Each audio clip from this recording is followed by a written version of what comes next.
Que faut-il changer dans le secteur de la gestion de patrimoine ou que faut-il changer chez les CGP? Voilà le sujet qui va nous animer à présent dans Patrimoine Cash. Et pour en parler, nous avons le plaisir d'accueillir Maëlle Caravaca. Bonjour Maëlle Caravaca. Bonjour Nicolas. Cofondatrice de la Crèmerie. À vos côtés, nous avons le plaisir d'accueillir également Germain Michoutoning. Bonjour Germain. Bonjour.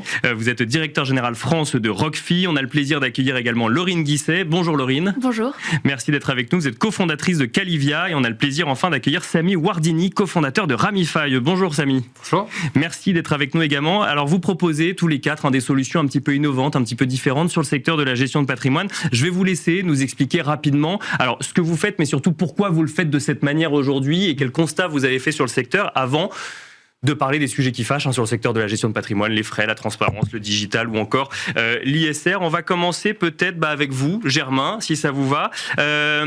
On parle un peu de modèle hybride chez Roquefy puisqu'on amène des solutions digitales, mais on garde quand même une partie conseil traditionnel. Est-ce que vous pouvez nous expliquer ce que fait Roquefy et ce qui change par rapport au modèle des CGP actuels? Tout à fait.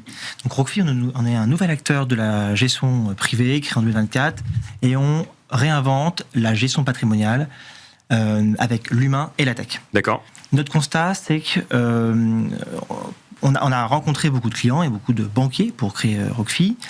Et quand on dit banquier, c'est banquier privé. Banquier privé, ce qui est salarié dans des très grandes banques, belles maisons. Sauf qu'on se rend compte que le problème, ce ne sont pas les personnes, mais ce sont les organisations. Notre modèle, c'est de faire venir ces banquiers et de libérer leur potentiel avec de la tech, des assistants patrimoniaux et une offre, une architecture ouverte de produits. D'accord, donc en fait on utilise le digital pour faciliter quelque part le métier d'accompagnement. D'accord. Tout à fait. Et également toute la partie reporting, suivi que les clients ont besoin au regard des nouvelles attentes qu'on a maintenant en 2026. Ok, pourquoi Roquefy? Qu'est-ce qui n'allait pas dans le marché pour avoir besoin de créer une solution comme celle-là? Le constat, c'est qu'il est compliqué d'avoir un reporting exhaustif, en temps réel, fiable sur toutes les classes d'actifs, que ce soit une assurance vie, mais du private equity, des produits structurés. Donc on a cette source de données et ce reporting complet qui va à la fois servir aux clients, mais aussi aux banquiers. Là, on va pouvoir accélérer, on va pouvoir parler aussi peut-être de l'IA, mais on peut proposer plus rapidement des éléments de contexte, notamment aujourd'hui la géopolitique est un sujet clé. On va très rapidement contextualiser par rapport à son portefeuille des éléments d'arbitrage, et ça, on va faciliter le travail du banquier pour pouvoir gérer et passer du temps de qualité avec tous ses clients. D'accord. Aujourd'hui, on a à peu près on est 100 personnes chez Roquefy, on couvre 18 villes, on accompagne 1000 clients, plus de 1000 familles. 1000 familles, d'accord, pas 1000 banquiers, 1000 familles. Non, 1000 familles. Oui. Et on va dépasser le milliard en cours sous gestion cette année. D'accord, donc plutôt un outil à destination ensuite de CGP ou en tout cas de professionnels de l'accompagnement, parce qu'on parle de plus d'anciens banquiers privés dans votre cas, mais qui continue à accompagner directement des familles avec des outils digitaux qui sont proposés par Roquefy. Absolument. Notre promesse est que le conseiller puisse passer 80% de son temps avec ses clients et 20% d'admin. Laurine Guisset, on va parler de Calivia maintenant. Calivia, c'est un jeune family office qui a été créé il y a quelques années seulement. Oui, quelques mois même. Quelques mois, oui.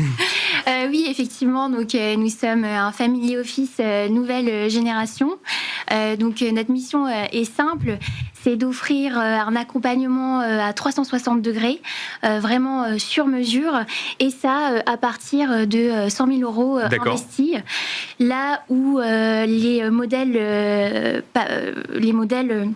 traditionnels offrent ce genre de service à partir de environ 5 millions, quelques millions d'euros. Et alors, qu'est-ce qui innove chez Calivia par rapport à ce qu'on peut voir chez d'autres family office, puisque du coup, vous créez un family office sur le même modèle que les autres, ou il y a quand même des spécificités? Bon, déjà, c'est le ticket d'entrée. Oui, bien sûr. Voilà, le ticket d'entrée. Donc, le service des family office, mais à partir de 100 000 euros, c'est voilà, ça? Exactement. D'accord. Et pourquoi ça? Parce qu'on voulait vraiment adresser au patrimoine intermédiaire ce service-là, donc notamment les chefs d'entreprise, les expatriés, les professions libérales, qui aujourd'hui étaient peu adressées ou mal adressées, avec pas assez de transparence, pas forcément toutes les classes d'actifs qui étaient proposées, et aussi un modèle indépendant et avec beaucoup de technologies pour justement faire baisser ce ticket d'entrée-là. Quand on dit modèle indépendant pour un nouvel acteur de la gestion de patrimoine, ça veut dire quoi concrètement, Laurine ? Ça veut dire qu'on ne va pas prendre de rétrocession. D'accord, voilà. Ça fait partie des sujets qu'on va traiter, c'est pour ça que je pose la question. Je vais peut-être développer après, mais effectivement, on a un vrai sujet sur l'indépendance aujourd'hui du conseiller. Les clients attendent plus, ils attendent mieux, ils attendent de la transparence, un conseil objectif, et ce qu'on a voulu créer avec Alivia. Et comment est-ce que vous faites, même si on reviendra sur le sujet des rétrocessions, concrètement, comment est-ce que vous vous rémunérez si vous ne touchez pas de rétrocession quand vous proposez des produits financiers ? Alors, on laisse le choix au client, soit une honoraire, donc assez classique, soit un frais de conseil global qui va s'appliquer sur l'encours. D'accord. Et donc, quel que soit le produit qu'on va mettre à l'intérieur du portefeuille, finalement, le frais sera le même. D'accord. Ça nécessite quand même des négociations, j'imagine, avec les acteurs avec lesquels on travaille. Exactement. C'était des longues négociations qui ont duré quelques mois, mais voilà, on y est arrivé. Et ça fonctionne ? Ça fonctionne. Samy Wardini, Ramify, donc plateforme digitale pour le coup, là l'idée c'est d'accompagner avec les outils digitaux directement les clients finaux. Alors c'est aussi un modèle hybride, donc Ramify on a cofondé ça en 2021, on a commencé à commercialiser en 2022 en partant d'un constat assez simple. Alors moi aussi j'ai travaillé dans le domaine du conseil. Bien sûr, j'ai accompagné plusieurs banques privées et des groupes de CGP. Donc c'est parti d'un constat de ce qui marchait pas, c'est ça ? Oui, depuis plusieurs années je voyais... C'était vraiment la même chose qui revenait, c'est on peut segmenter le marché en 3 grosses parties. Donc c'est un petit peu ce que tu disais, les plus de 2 millions, donc gestion de fortune, family office, ça porte plusieurs noms en fonction des boutiques. On a le moins de 100 000, qui là pour le coup est très bien couvert, les courtiers en ligne, les robots advisors, les plateformes type Trade Republic. Et ensuite on a le 100 000, 2 millions, où là c'est très compliqué pour tout le monde. Ok. C'est très compliqué pour les banques privées, parce que c'est des clients qui, au vu de la banque privée, sont petits, donc difficile à rentabiliser, mais la clientèle est très sophistiquée. Donc quand on a 400 000 euros à investir, c'est le travail d'une vie, on est ingénieur, on est médecin, et donc on s'attend à un service de très bonne qualité, des fois même encore plus sophistiqué que les personnes qui ont 2 à 3 millions. C'est ça un peu le paradoxe de ce marché-là. Donc on challenge beaucoup plus le conseil, et en même temps on est moins rentable. Bien sûr, les 400 000 euros représentent beaucoup plus, paradoxalement, que quelqu'un qui a 3, 4, 5 millions, qui va être regardant aussi, mais pas de la même manière. Et donc vous vous êtes dit, on va aller sur ce segment qui va me faire bosser beaucoup plus et qui est moins rentable à la fin, c'est ça ? Alors, oui, mais la chance qu'on a par rapport aux banques, c'est que nous, on est parti d'une feuille blanche. Bien sûr. Et donc, un petit peu comme ce que disait Rockfi, on a créé un modèle sur mesure pour cette clientèle-là. D'accord. En fait, notre modèle, il s'articule autour de 3 axes très clairs. Le premier, c'est la diversité de l'offre. On a l'offre la plus diversifiée du marché. C'est marrant parce que ça revient quand même dans ce que vous disiez aussi, quand même, d'élargir l'offre un petit peu bien aussi. Sûr. Nous, on propose, alors je peux être challengé, je veux bien être challengé, mais je pense qu'on a l'offre la plus diversifiée. On passe de l'art au crypto, aux produits structurés, à l'assurance vie luxembourgeoise, au PEA. On a vraiment tout, parce que c'est la demande numéro 1 des clients. D'accord. Et moi, je ne comprends pas pourquoi est-ce qu'on me propose 3 fonds alors que je suis à la BNP qui est censée avoir accès à tout. C'est vraiment ça le constat. Je pense qu'on reviendra sur les rétrocessions. Oui. Si la BNP propose ses fonds, c'est qu'il gagne plus. Exactement. Raison, oui. Alors, Ramify, rapidement, on présente également la crèmerie et ensuite après on va sur les sujets. Rapidement, 20 secondes promis. Donc, premier axe, c'est vraiment l'offre la plus diversifiée du marché. Deuxième axe, c'est une approche quantitative de l'investissement. On pourra y revenir pour expliquer ce que ça veut dire. Non, je veux bien quand même en quelques mots, qu'est-ce que ça veut dire l'approche quantitative ? Approche quantitative, ça vient aussi beaucoup du background de mon associé. C'est-à-dire que mon associé, il a travaillé en asset management en fonds quantitatifs. C'est-à-dire que nous, on est des ingénieurs de métier. Plus de la moitié de l'entreprise sont des ingénieurs.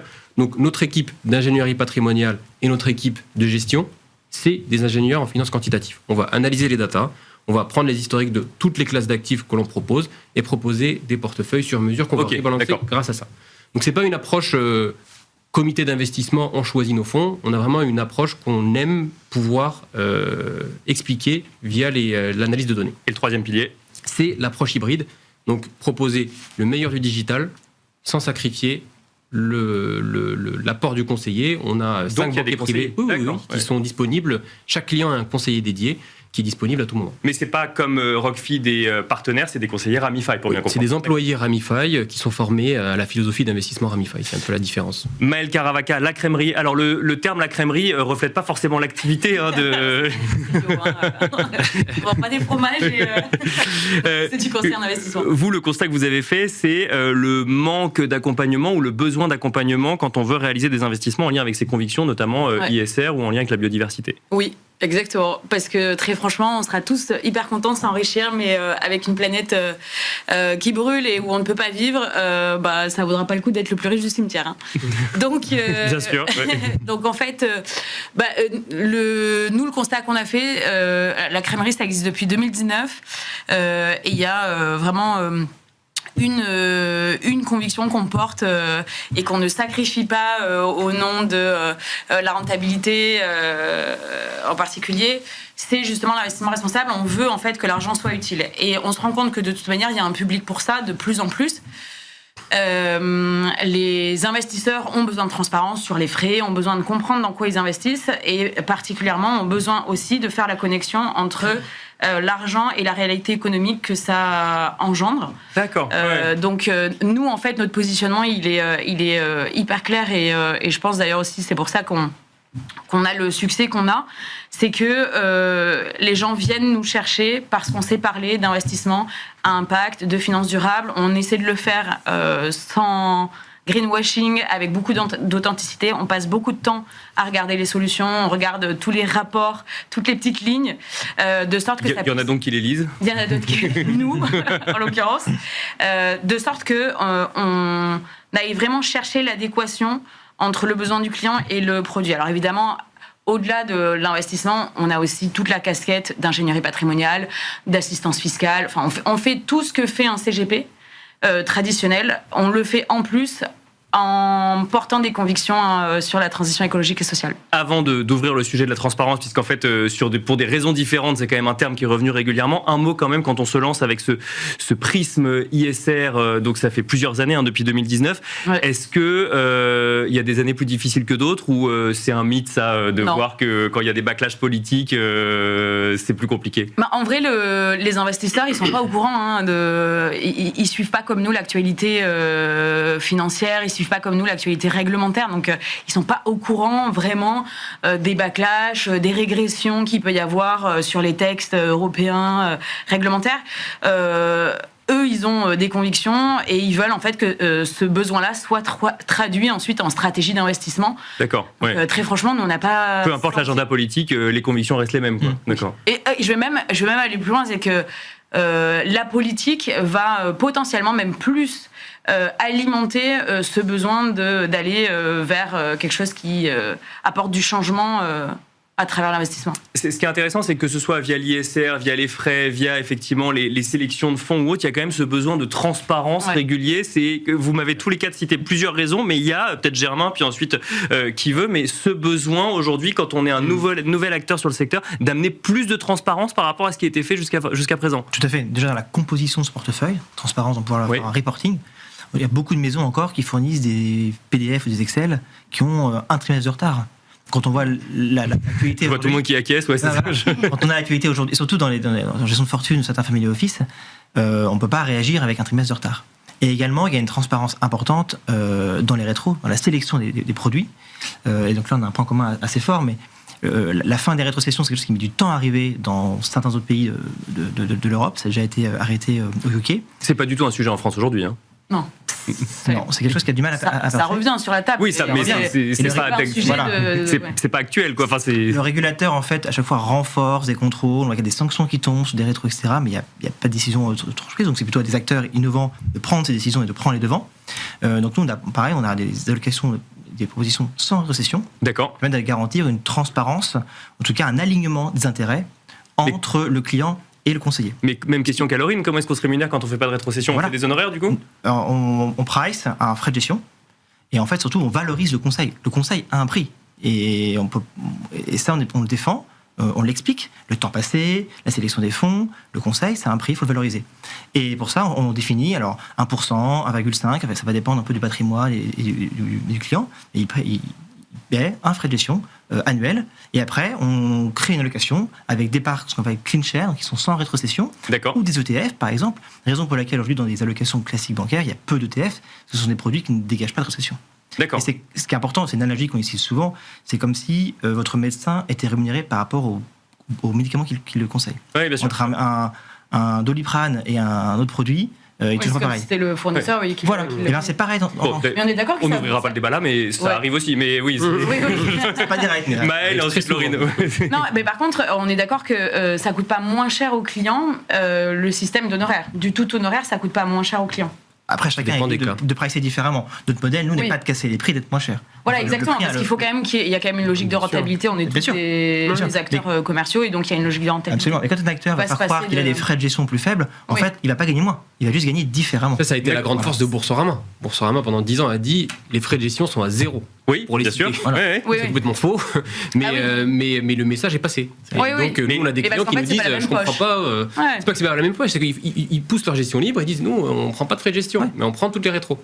Et c'est pour ça d'ailleurs, Laurine, que vous avez créé ce modèle un peu hybride de frais de gestion sur la base des encours gérés, mais fixes. Exactement. En fait, moi, auparavant, j'ai travaillé en salle de marché dans différentes banques et effectivement, il y avait ce frais de gestion, mais qui n'était pas utilisé par les CGP ou les family office. Donc ça, je pense que c'est hyper important. Et puis, il y a la transparence sur les frais, mais il y a aussi la transparence, comme tu le disais tout à l'heure, sur le portefeuille et la composition du portefeuille. D'accord. Ouais, ouais. Aujourd'hui, nos clients, ils veulent avoir un dashboard avec tous leurs investissements, la répartition sectorielle, la répartition géographique, voir en direct leurs performances. Et donc finalement, le client, il est de plus en plus averti et il devient acteur de sa stratégie avec nous et plus seulement spectateur. En fait, il veut, si je reprends ce que disait Samy tout à l'heure sur les clients entre 0 et 100 000 euros qui sont très accompagnés par des solutions digitales, il veut la même chose quand il passe sur des patrimoines plus gros, c'est ça ? Exactement, Oui. exactement. Et puis il y a aussi, on en a parlé, mais l'architecture ouverte qui est hyper importante parce qu'aujourd'hui, bon, on l'a dit tout à l'heure, mais les banques, elles ont plus intérêt à mettre leurs fonds et pas le fonds du voisin parce que voilà, ça les rémunère mieux. Et nous, l'objectif, c'est justement d'apporter toutes les solutions possibles et de choisir les meilleures pour le client. Donc on peut aller en prendre une chez JP, chez la Société Générale, voilà. Et aussi dans Oui. l'enveloppe. Et dans l'enveloppe, oui, exactement. L'assurance vie, le PEVAL, Oui, oui. aller chercher les meilleures Ouais. solutions françaises, luxembourgeoises, en fonction du besoin du client. Exactement.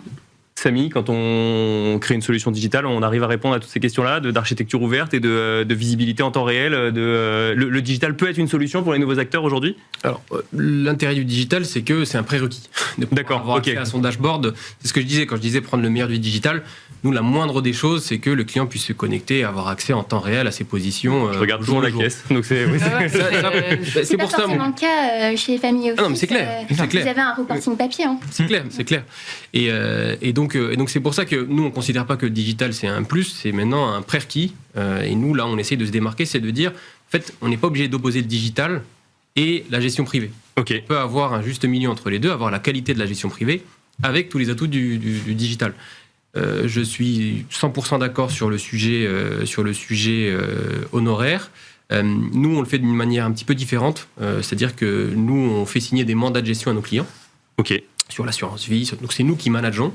Et le pacte qu'on signe avec eux, c'est nous, on va faire en sorte de minimiser vos frais. C'est pour ça qu'on est 80% du portefeuille, c'est des ETF, donc pas Ok. de rétrocession by design. Mais ensuite, on charge des mandats de gestion. Où on dit, bah voilà, nous, notre rôle, c'est de regarder votre portefeuille, de faire des arbitrages au cours du temps, d'être là pour répondre à vos questions. Donc, c'est pas vous- exactement des honoraires, mais nous, c'est D'accord. inclus dans le contrat. Vous nous rémunérez pour sélectionner les ETF et c'est quoi Et faire les arbitrages au cours du C'est temps. frais de mandat, Exactement. du coup. D'accord. Exactement. Ouais. C'est ça. Ok. Et on le fait sur toutes nos enveloppes fiscales, donc assurance vie, PER, PEA, assurance vie luxembourgeoise, où c'est plus simple parce qu'on a accès aux clean shares. Ouais. Donc là, on a un monde qui s'ouvre à nous. Et on a essayé de proposer quelque chose pour les hauts patrimoines, donc via l'assurance vie luxembourgeoise, mais aussi via l'assurance vie. Et par rapport à ce sujet des frais, pourquoi est-ce que c'est important ? C'est que surtout pour les plus petits patrimoines, et c'est pour ça que je pense qu'il y a beaucoup d'acteurs qui se positionnent dessus, c'est là où le marketing marche beaucoup, parce qu'il y a des effets d'annonce. Ouais. Par exemple, il y a des acteurs qui se sont lancés dans les années 2010 avec ce côté robot-advisor, qui était factuellement moins cher que Boursorama, pour reprendre leur exemple, mais qui se sont fait détruire parce que Boursorama disait 0. Et donc, Ah, donc il y avait un sujet communication. bah bien sûr. D'accord. Ouais, ouais. Donc eux, ils étaient très transparents. Ils disaient, nous, c'est 1,5, par exemple, tout frais compris. de l'autre côté, t'avais Boursorama qui disait 0. Mais c'est intéressant parce que ça veut dire qu'en fait, il y a un aspect psychologique à prendre en compte. Donc, quand on parle honoraire, par exemple, est-ce que c'est plus difficile que quand on parle 1% de frais de gestion ou de frais de gestion? Je pense que c'est moins dur pour les hauts patrimoines. Ça dépend des patrimoines. Ça dépend des patrimoines. Mais en fait, il y a un côté un peu indolore. Quand c'est les frais de gestion, c'est prélevé, donc c'est déjà sur le capital investi. Quand c'est les honoraires, c'est une facture qu'on envoie et donc le client, en fait, il va devoir faire un virement. Même si moi, je pourrais avoir parlé avec beaucoup de family office,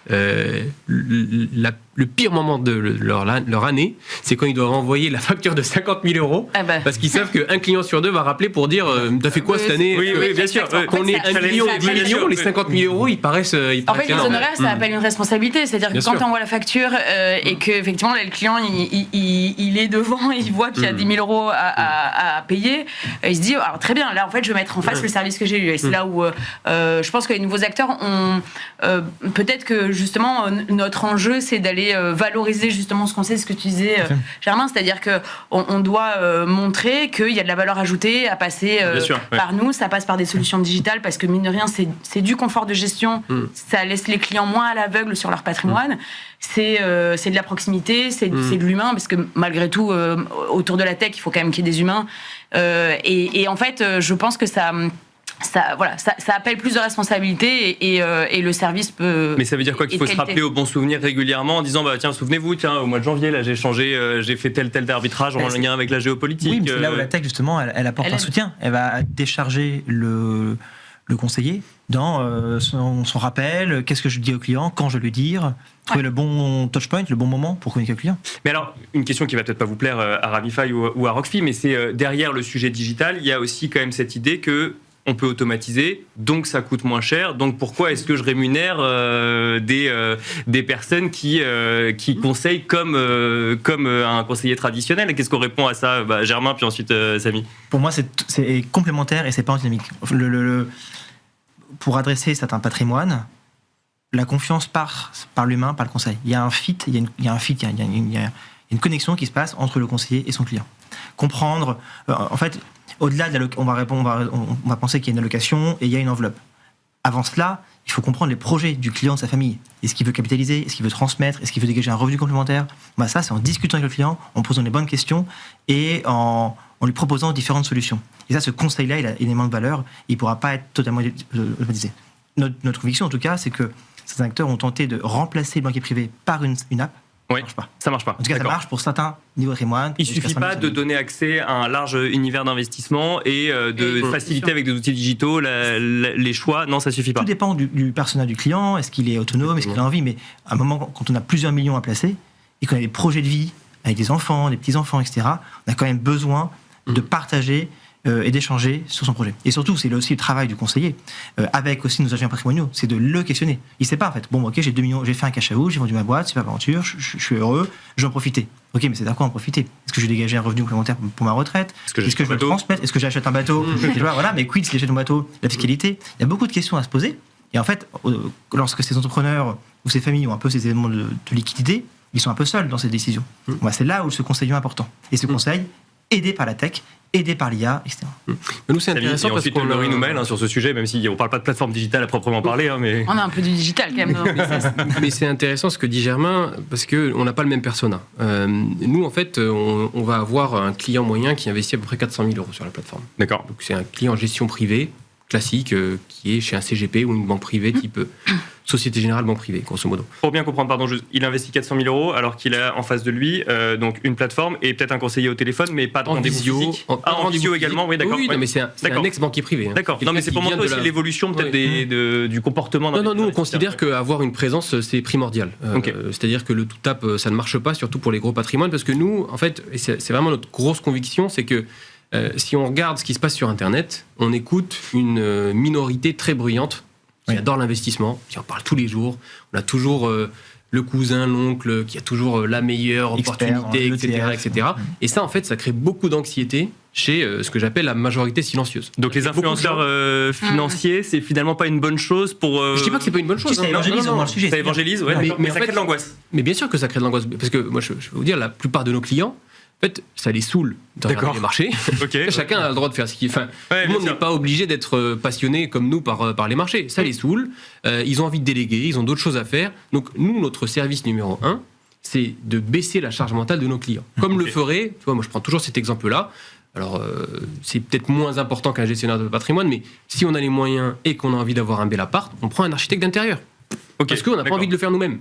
Donc, si on est prêt à payer. Si on est prêt à payer, bien sûr, effectivement. Ou alors, on prend un dimanche par mois où on scoltine toutes les news, on fait ses arbitrages, et je peux te dire que il n'y a pas grand monde qui est prêt à investir sur ça. Dimanche matin, ça c'est Je comprends. Les gens ont des enfants, ils ont des responsabilités, ils ont d'autres choses à faire. Donc c'est un choix. Et notre conviction, c'est que pendant trop longtemps, les acteurs digitaux se sont dit, en fait, tout le monde est comme nous, parce que souvent les gens qui créent ces plateformes-là, ils adorent l'investissement, alors que pas du tout. C'est pas pour rien que 95% des actifs sous gestion sont détenus par les CGP et les banques privées. Laurine Guisset. Oui, alors nous, on a mis du digital chez Calivia, mais c'est vrai que, par exemple, le premier rendez-vous avec le client, pour nous, c'est essentiel parce qu'on a besoin de comprendre sa situation, de comprendre ses peurs, ses objectifs, son rapport à l'argent aussi. Et toutes ces nuances, c'est difficile de les avoir via un questionnaire un peu standardisé et ensuite de le classer en client prudent, dynamique ou offensif. C'est pas du tout l'idée, nous, ici. On a vraiment besoin de comprendre les enjeux et de les décrypter parce qu'on fait face à des patrimoines intermédiaires, donc qui ont des enjeux fiscaux, qui ont des enjeux de transmission, souvent d'articulation entre patrimoine personnel et professionnel. Et donc tout ça, on a besoin d'être avec la personne et de le comprendre et d'être vraiment face à face. Et puis au-delà du niveau de risque qu'il est prêt à accepter, ils ont aussi certaines appétences, soit ISR, soit l'immobilier, l'art, et en fait, je sais pas, la tech ou l'IA, ils veulent pas du tout entendre parler. Donc en fait, on peut pas avoir juste des grilles d'allocation. Ok, les profils prudents, on lui met ça. Non, c'est vraiment, j'aime bien l'immobilier, j'aime bien l'art. Ou à l'inverse, je veux une allocation article 8, article 9, ISR. Voilà. Maël, parce que moi derrière, il y a une question quand même que je me pose. C'est effectivement là, on utilise le digital, mais est-ce que même vous, nouveaux acteurs, l'IA demain et le fait de demander à Claude ou ChatGPT quels investissements réaliser, ça vous fait peur ou pas forcément ? Alors franchement, nous par exemple, la tech et l'IA en particulier, on l'utilise plus pour l'exécution. Plus pour gagner en temps, parce que le temps, on veut le passer avec nos clients, on veut le passer à réfléchir avec eux à la stratégie, à l'ingénierie, au montage. Et donc en fait, nous, la tech, elle est vraiment dans les process. On va automatiser pas mal de choses parce que on veut se décharger aussi en fait de toutes ces tâches qui sont chronophages et qui sont pas à grande valeur ajoutée, mais qui nous mettent à risque au vu de la réglementation, etc. Donc on est quand même obligé de faire tout ça. Mais voilà, nous on met la tech et l'IA plutôt comme un support sur ce sujet-là. En revanche, on n'utilise pas ChatGPT ou Claude à notre place pour réfléchir en fait à la stratégie patrimoniale et la stratégie d'investissement du client. Mais que le client le fasse chez lui et vienne challenger vos... Ah oui, alors mais ça par contre... Ça c'est un sujet. Ça, par contre, les clients, le conseiller. Ça franchement, les clients, ils sont plus avisés, ils sont mieux éduqués et tant mieux financièrement. Il y a de l'info gratuite, du contenu sur les réseaux sociaux, sur LinkedIn, sur des blogs, sur des newsletters, etc. Donc tant mieux. Et effectivement, on peut demander à ChatGPT, j'ai 2 millions d'euros à investir, qu'est-ce que je fais ? ChatGPT, je pense qu'il arriverait à sortir une trame, mais... et quand bien même... Mais il n'aurait pas fait l'entretien dont nous parlait Laurine aujourd'hui. Exactement, en fait, il détecte pas... À partir d'un certain montant de patrimoine, le client, il a besoin d'une réassurance humaine. Exactement. Ok, d'accord. Et Claude va pas lui D'un apporter. professionnel ou d'une professionnelle en face de lui. D'accord. Claude ou ChatGPT sont capables de sortir le profil MBTI d'une personne, donc ils peuvent le connaître très finement, ses intentions, etc. Donc je pense qu'ils peuvent faire des allocations pertinentes. En revanche, est-ce qu'on a envie de donner de sa faire confiance à des acteurs, en plus qui sont des acteurs majoritairement américains, en plus, et sur la confidentialité des données. Voilà. Enfin, donc, je pense que c'est un bon élément, ça évangélise les clients et surtout ça challenge sur la transparence et le prix. Maintenant, les clients, ce que je disais tout à l'heure, sont de plus en plus avertis sur le pricing, donc finalement tout gratuit, tout zéro, ça pose des questions. Et donc c'est aussi une force, un avantage pour nous, nos acteurs, de défendre notre transparence de pricing et leur expliquer comment on se rémunère de manière totalement transparente. Et ça augmente le niveau d'exigence aussi, parce que moi, ce que je trouve génial, et c'est pour ça que alors, je parle de notre positionnement, mais le fait qu'on ait une approche très claire et qu'on ait des arguments factuels pour expliquer pourquoi est-ce qu'on a fait ce choix-là. La fameuse approche quantitative ? Exactement. Bien sûr que tout le monde va poser la question. Le truc typique, c'est on propose 5 fonds et on fait une analyse sur Claude. Ah, Claude m'a dit que ce fonds-là, etc. etc. On lui dit, pas de souci. Nous, on peut t'expliquer exactement notre méthodologie. Voilà les étapes qu'on a suivies. Voilà les données qu'on a utilisées pour sortir cette projection-là.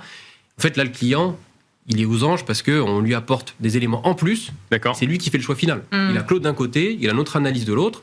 80% du temps, il va nous faire confiance. Mais si, des fois, il nous dit, moi, je pense, j'ai la conviction que c'est ça, pourquoi pas, du moment que ça reste dans son profil de risque, etc. Donc, je pense que ça peut mettre en difficulté, surtout les CGP qui sont un petit peu à l'ancienne, qui ont... c'est normal, hein, c'est même pas une critique, c'est j'ai le fonds du mois, parce qu'il y a aussi une question de bande passante. Oui, on ne peut pas analyser 1000 fonds. Oui, complètement. Donc, je pense que ça augmente le niveau d'exigence. Et puis, peut-être la complexité, ça veut dire que maintenant, il faut aussi argumenter vis-à-vis des choix. Exactement. C'est-à-dire que c'est bien de pouvoir proposer aux clients d'être en architecture ouverte, mais effectivement, si vous n'êtes pas en capacité de pouvoir dire, dans cet univers-là, qui est de 60 000 fonds commercialisés en France, je vous en ai choisi 12, soit effectivement, vous avez une méthodologie et c'est facile à justifier et on comprend les critères qui ont été pris, soit sinon les CGP traditionnels c'est un peu le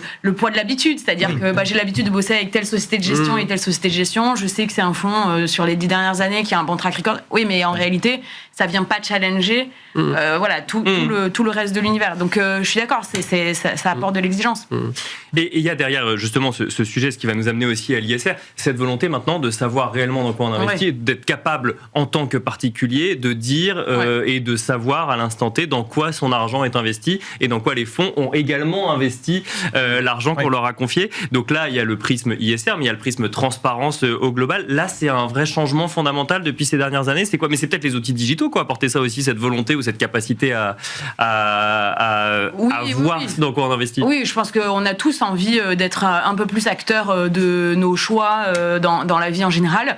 Mais je pense que c'est surtout quand même qu'il y a une réalité, il y a une urgence. Une prise de conscience surtout. Il y a une prise de conscience et il y a une urgence qui est telle que, quoi qu'il en soit, on peut pas nier que le dérèglement climatique aujourd'hui pèse physiquement sur nos économies. C'est-à-dire que à chaque saison, il y a son lot de catastrophes naturelles, que ce soit en Europe ou à l'autre bout du monde, mais enfin, en tout cas, ça va tous nous impacter.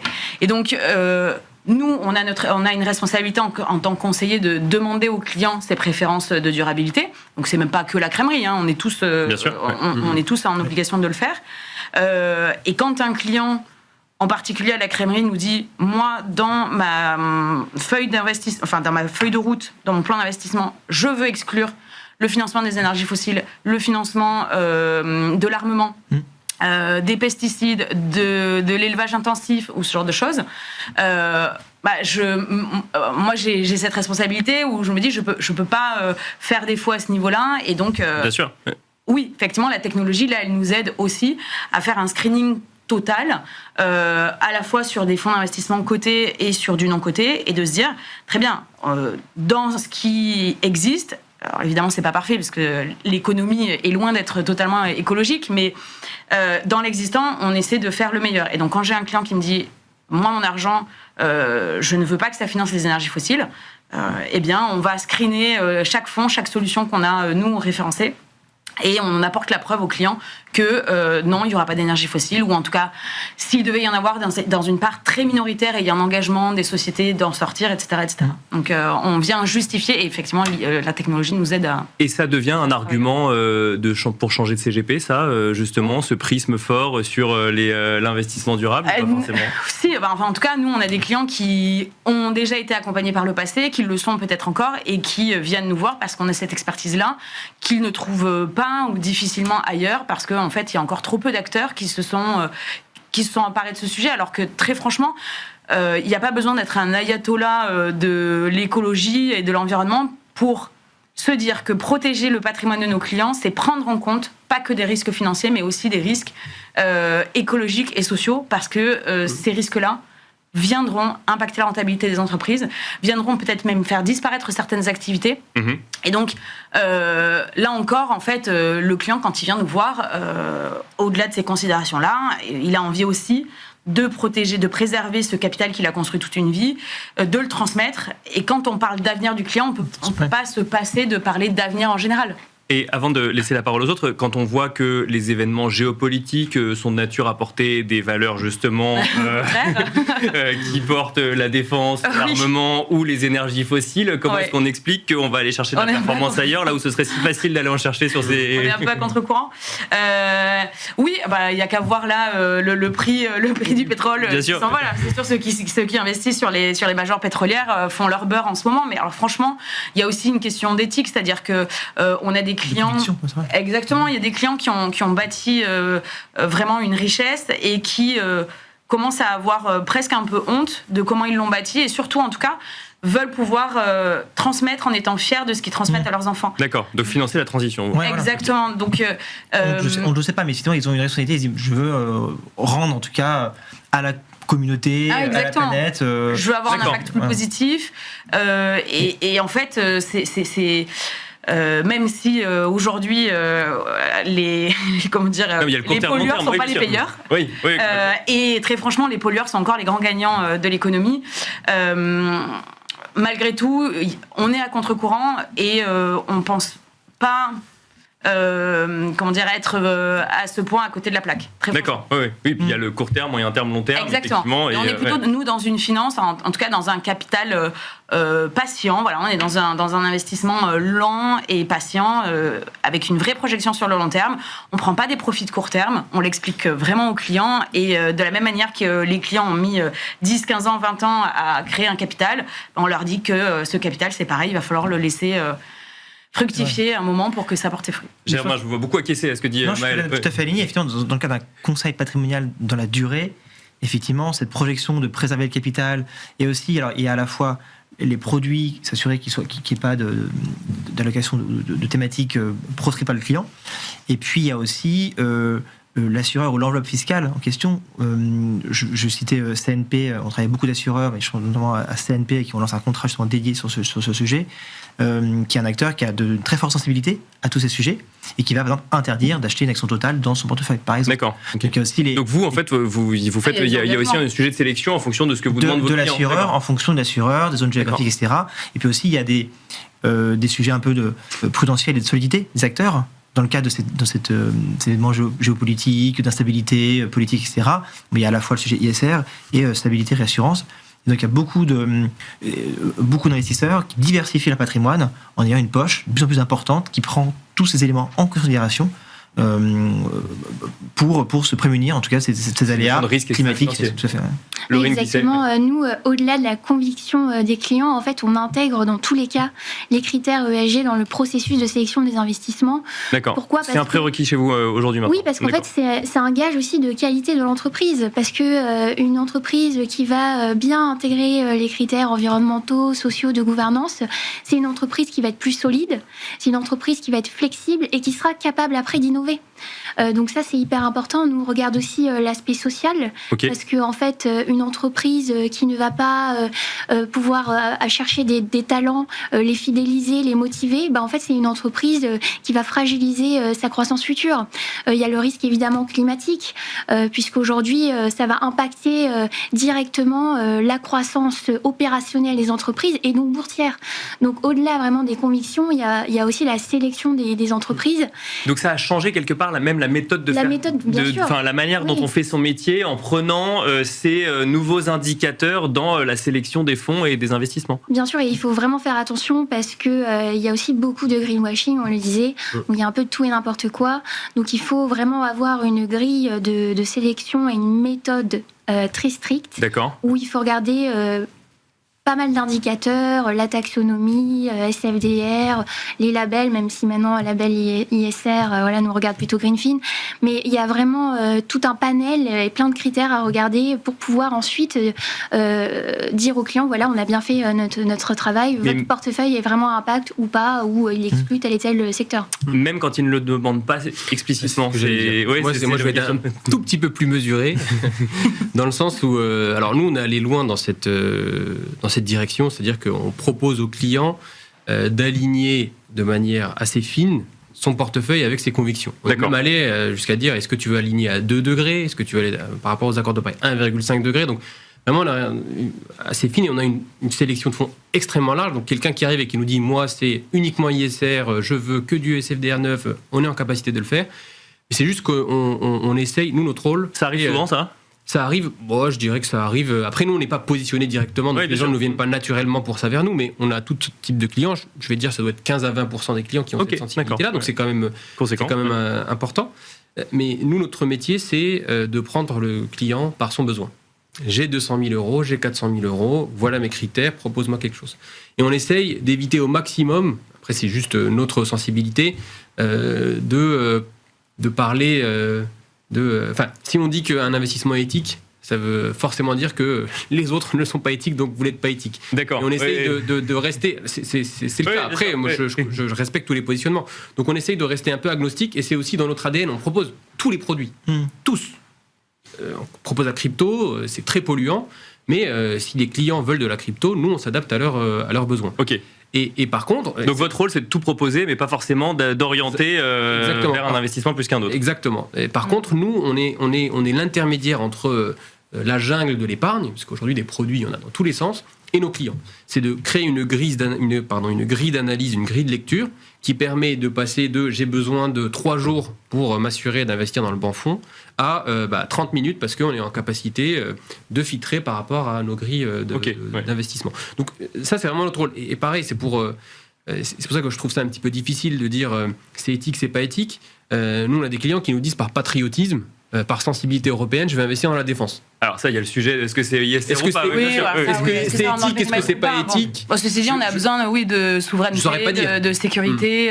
Oui. Moi, est-ce qu'il y a besoin de financer Ah non, mais c'est pas moi qui finance. Moi, je dis juste le client, qu'est-ce que je vais lui dire ? Ah non, vous n'êtes pas éthique parce que... Donc on essaie de sortir. Non, l'idée c'est pas de faire un jugement de valeur, évidemment. Non, c'est pas de faire un positionnement de valeur. Mais voilà, nous on a un parti pris qui est presque politique, nous, vis-à-vis de l'argent. C'est-à-dire qu'en fait, on assume totalement de ne pas être neutre, parce que l'argent n'est pas neutre. Franchement, on y met tous une intention, et à nouveau, il y a une réalité économique derrière, dans l'argent qui circule, que ça soit à travers la bourse, que ça soit à travers l'immobilier ou les entreprises en côté. Et donc, on n'est pas juste généraliste et avec un catalogue ouvert et voilà, nous on a un parti pris vraiment très fort et assumé sur le sujet. Et par contre, ce que je veux rappeler, c'est que ça ne veut pas dire qu'on sacrifie de la performance. Ça, pour le coup, donc nos 5 années de track record, il y a de la performance, mon Dieu. Sur nos 5 années de track record, pour le même risque, le portefeuille aligné sur les accords de Paris a surperformé 3 années sur 5. Ok. Donc c'est tout à fait possible. Et on finira là-dessus.